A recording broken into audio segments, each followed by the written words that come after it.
গত কয়েকদিন আগে আমি বাসে আসতেছিলাম, তো এক ব্যক্তি আমাকে বলতেছিল যে হুজুর, যখনই আমি আল্লাহ তাআলার নিকট তাহাজ্জুদ পড়ে কোনো কিছু চাই, আল্লাহ তাআলা সাথে সাথে দুই একদিনের মধ্যে আমার সে দোয়াকে কবুল করে ফেলে।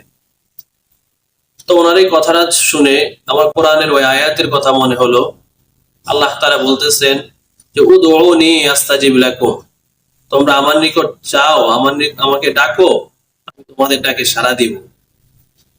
আমাকে ডাকো, আমি তোমাদের ডাকে সাড়া দিব। আসলে আল্লাহ তাআলার দরবার থেকে কেউ কখনো খালি হাতে ফিরে না।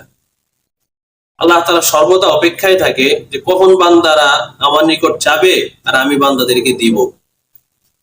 আমরা দুনিয়ায় যাদের অধীনে চাকরি করে থাকি, সে মালিকদের নিকট যখন কোনো কিছু চাই, দেখা যায় তারা অসন্তুষ্ট হয়, রাগান্বিত হয়।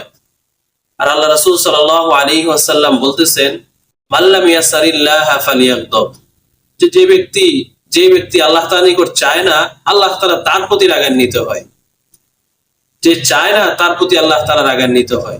তো আল্লাহ তাআলা সর্বদা বান্দার নিয়ে অপেক্ষা করে যে বান্দা কখন আমার নিকট যাবে আর আল্লাহ তাআলা বান্দাদেরকে দিবে।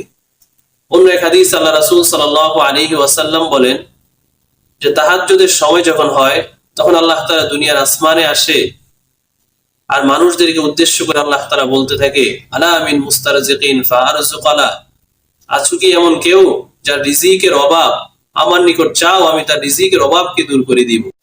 এভাবে আল্লাহ তাআলা আমাদের প্রত্যেকটা সমস্যা উল্লেখ করে করে আমাদেরকে ডাকতে থাকে আর বলতে থাকে, আমার নিকট চাও, আমি তোমাদের সকল সমস্যা দূর করে দিব।